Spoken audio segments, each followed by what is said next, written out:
Vous écoutez Europe 1, il est 8h17. L'interview politique d'Europe 1, Jean-Pierre Alcabache. Vous recevez ce matin Sandro Gozi, secrétaire d'État italien aux Affaires européennes, ministre de Matteo Renzi. Donc, il est également ancien conseiller de Romano Prodi à la Commission européenne. Messieurs, c'est à vous. C'est l'Italien qui connaît le mieux l'Europe. Il est ministre, en effet, et ami de Matteo Renzi. Bienvenue, Sandro Gozi, bonjour. Merci, bonjour. Je sais que vous souffrez, vous avez mal à l'Europe, c'est ça? L'Europe va mal. L'Europe va mal et il faut la sauver. Pour la sauver, il faut la changer.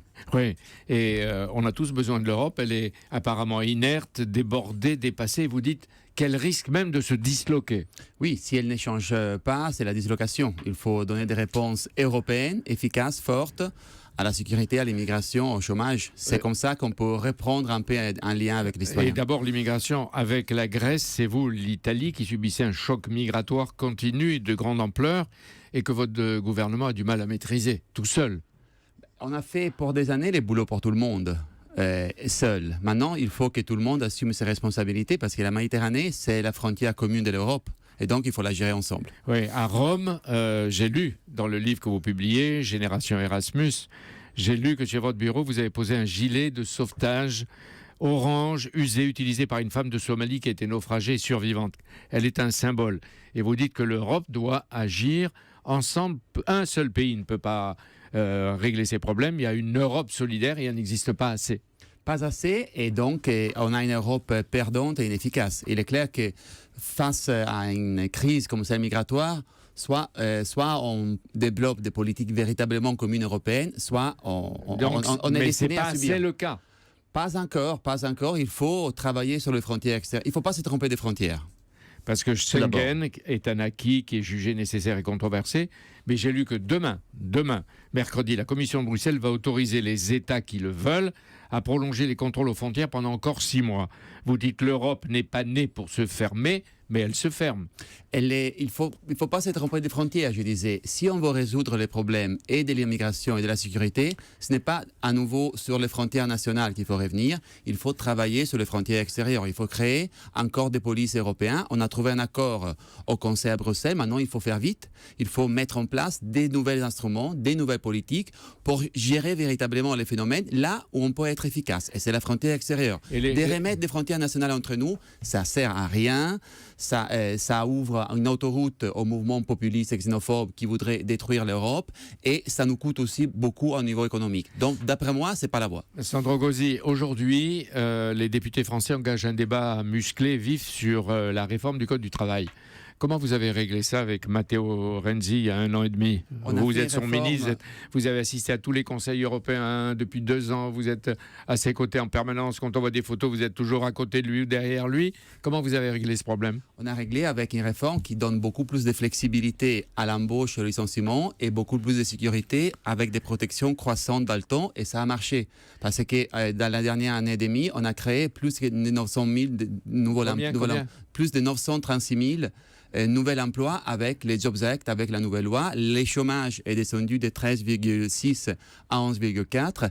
C'est la bonne direction. Je ne comprends pas pourquoi en France, on est aussi timide, aussi timoré face à une réforme qui est déjà, par rapport au départ, assez, disons, réduite. Donc vous venez nous dire un peu plus d'audace. Plus d'audace. Oui, moi j'espère, et c'est important en Europe, c'est important pour moi en tant qu'Italien.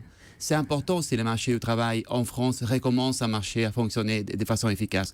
Donc, plus d'audace. Je sais qu'aujourd'hui, il y a un débat à l'Assemblée nationale. J'espère que tout le monde fera preuve de responsabilité et de clairvoyance parce qu'il s'agit de réformer aujourd'hui pour créer des nouveaux emplois aujourd'hui. Et relancer la croissance, peut-être réduire le chômage, supprimer en Italie le marché noir. Et puis, vous nous dites de l'audace. Bravo, vous en avez. Mais il vous faut encore des efforts pour atteindre, puisque vous dites que vous êtes à 11,5% de chômage, pour atteindre les 10% des Français. Hein? Je crois que tout le monde devrait aller en deçà des 2 chiffres. Alors, Greenpeace a révélé au grand jour la grande bataille qui oppose l'Europe et les États-Unis à propos de TAFTA. On en a parlé tout à l'heure avec Mathias Fekl et Thomas Soto. C'est encore un accord ou un traité en vue pour supprimer les barrières commerciales de part et d'autre de l'Atlantique et pour créer une zone de libre-échange.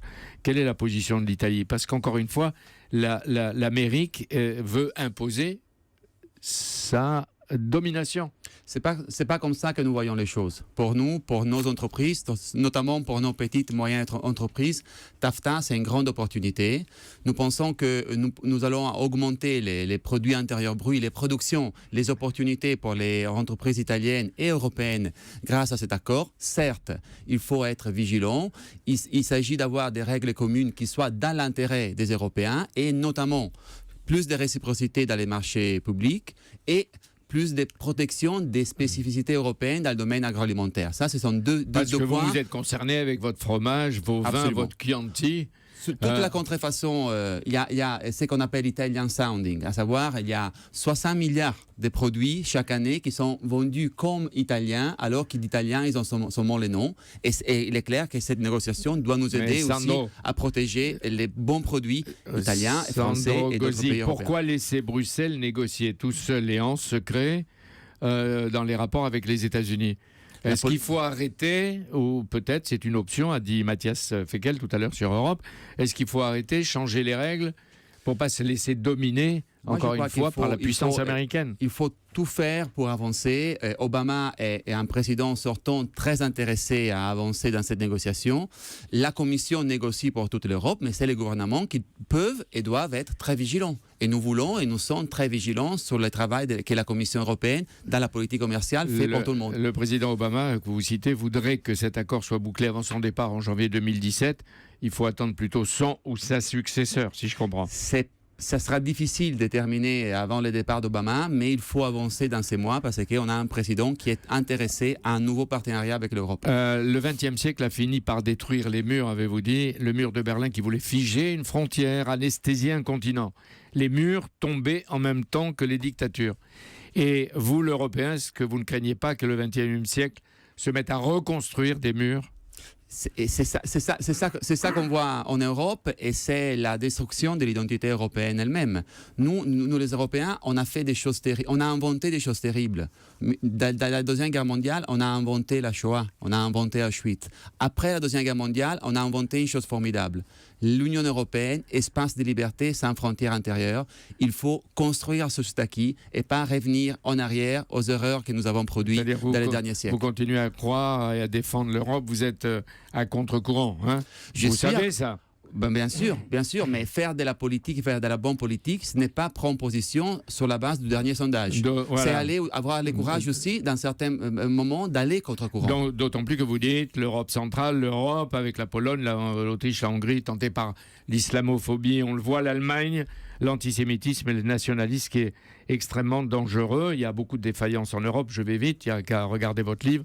Et je rappelle que vous appartenez à la génération Erasmus, qui a été une idée géniale de l'Union européenne pour développer les échanges, les étudiants, etc. La génération Erasmus arrive aux commandes. Est-ce qu'il peut y avoir un Emmanuel Macron aux côtés de Renzi en Italie, entre nous? Emmanuel Macron, c'est un vrai réformateur. Matteo Renzi aussi est un vrai réformateur. Il y a une génération... Non, mais est-ce que Matteo Renzi, que vous connaissez bien, accepterait que Sandro Gozzi ou un autre crée un parti, se mette en marche, etc. Ou il irait à la porte? Moi, je suis très bien dans les partis démocrates avec les leaders Matteo Renzi. Je n'ai pas besoin de rechercher ailleurs. Donc, il n'y en a pas besoin. Non, mais simplement, comment on dit en italien « prêcher dans le désert » Predicare nel deserto. Oui, mais c'est ce que vous faites? Non. Non, je suis sûr que la génération Erasmus peut et va faire la différence en Europe. Merci beaucoup. Donnez le bonjour à Matteo Renzi de notre part. Hein, vous le saluez. Vous dites qu'il vient ici quand il veut, évidemment, un matin sur Europe 1. Et je lui dirai à nouveau. Voilà. Merci beaucoup, Sandro Gozzi, d'être venu ce matin sur Europe 1. Demain, c'est Stéphane Le Foll, le porte-parole du gouvernement et ministre de l'Agriculture, qui sera votre invité, Jean-Pierre. Et haut la gauche.